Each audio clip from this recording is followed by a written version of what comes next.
Because the hurricane is on its way here, this is going to be my last video for a little while. Or it might be my last video ever, if I die.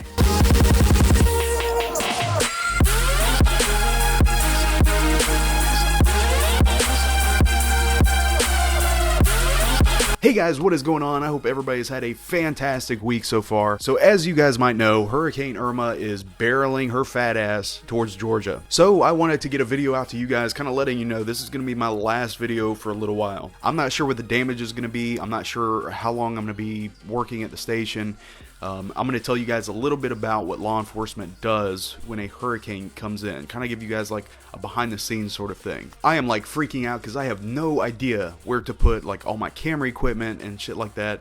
Like I got my family out of the area and I have to stay behind, of course, because police. It's funny because I was laughing with all the other investigators in CID and I was like, you guys are going to walk into CID and you're going to see me in the middle of the office and I'm going to have like a huge fucking campfire going and I'm going to have like some pig roasting in the middle of CID. I'm going to have a beard down to my knees. I'm going to forget the English language and be walking around on my knuckles. I can't find any actual war paint, so I'm just going to have like watercolors, but I'm sweaty, so the shit just runs all down my polo shirt. I'm going to be running around shooting shit with a bow and arrow. Everybody's going to be like, 401, it's only Saturday. Hurricane's not even here yet, dude. So depending on the agency that you decide to work for, different police departments kind of have different protocols and different procedures that they have as far as how to handle an emergency situation, especially for a natural disaster. So whether it be a tornado or it's a hurricane or something like that, every department has its own set of rules of how they're going to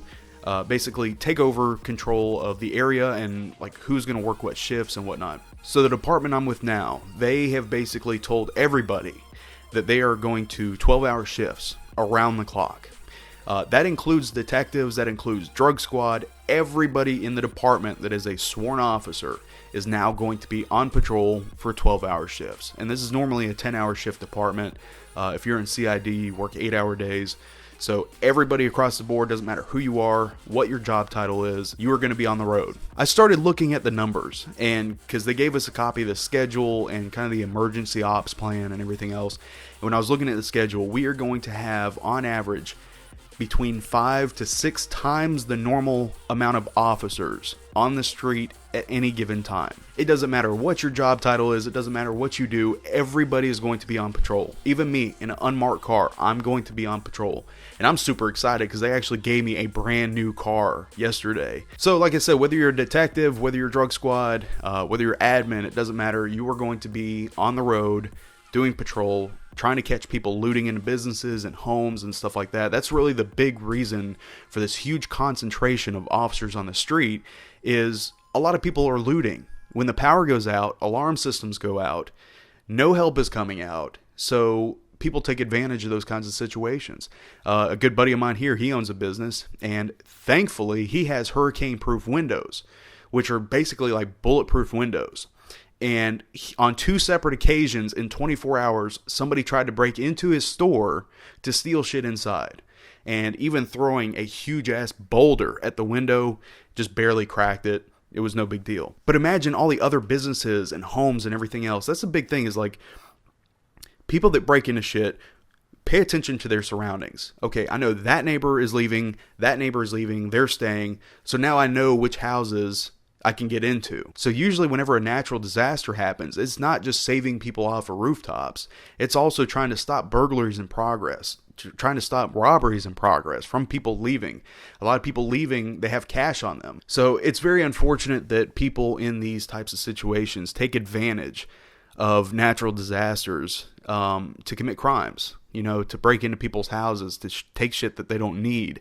There's people that are going to be breaking into houses to take TVs and PlayStations and stuff like that. So people like to take advantage of situations like this. And that's where we come in. That's why we have a concentrated patrol. And it's actually a really good thing that we have undercover cars like mine. Anybody can spot a marked patrol car from a mile away. You would not know my car is a detective's car unless you're right up on it and you know what to look for. And I was actually given a new tack vest too. Hold on, I know you guys want to see this. Here it is. I know some of you guys are like gear fanatics, so here's my new vest.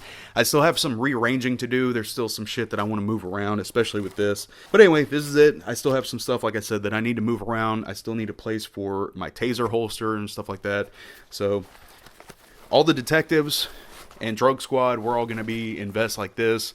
Patrol officers are going to be in regular uniform. And I know somebody's going to ask me to see the backside, so that's the backside. What drives me nuts about these natural disaster situations is that people don't take it seriously. If Jim Cantori from the Weather Channel is telling you that you need to get the fuck out of Dodge, get the fuck out of Dodge. If you're staying behind because you're trying to protect your property, that's different. I can't really bash you for that. But if you're just staying behind because you're blowing off how serious you think it is, that's stupid. Don't stay behind. If you guys are in the path of a hurricane, especially something like Irma that's, well, it's now a Category 4, but it was a Category 5 for a long time. Don't joke around with that, man. It's a natural disaster. If you were given days notice for a tornado, would you still stay behind? If you would, you're fucking stupid. But if you think about it, Hurricane Irma, when it was at its maximum speed as a Category 5, was only about 100 miles an hour, less than a tornado. That's ridiculous. Why would anybody want to stay behind for that? Me, unfortunately, I don't have a choice. I'm a cop. We have to stay behind. Fire has to stay behind for these relief efforts. But why would you want to stay behind if you had the option to go? I went to the store the other day and I bought a shit ton of supplies, and I'll show you guys a couple of those. But I got some supplies. It was super expensive. That on top of having to send my family out of here, like, it was just ridiculous amounts of money.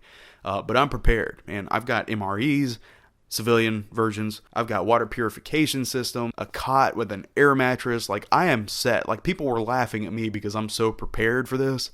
And honestly, I'm just going to sleep under my desk in CID. I've got a huge area under my desk in CID. So I'm going to slide the cot in there. I'm going to put the air mattress on top. I'm going to drape a sheet over, and I'll probably put a password in there so there's no girls allowed. So underneath my desk, I've already planned this out. I've got this little base, and it's got a little, I don't know if you guys can see it, it's got a little sticky pad. So I can stick this underneath, and then I've got this light bulb, this LED, it's magnetic.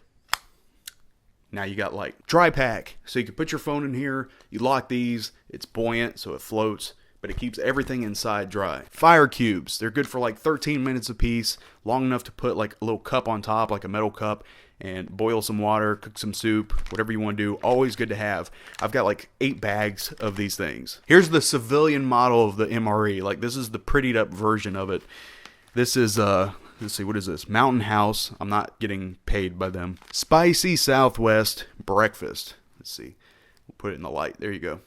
So this has potatoes, shredded beef, green chilies, black beans, and corn. I don't even eat that for a normal breakfast. Good to have. They're good for like 30 years. So even if you're not in a natural disaster, like, this is all shit that is good to have on hand regardless. So even if this hurricane happens to miss the area that I'm at, or even if it's not that severe where I'm actually having to rely on stuff like this, it's still good stuff to have around the house. What if the power goes out for 3 days? You don't know. And an axe. Let me ask you a question. So I got an axe with a fire starter. Like, guys, I'm only showing you a few items. I'm not going to bring my entire suitcase plus 3 grocery bags full of survival gear.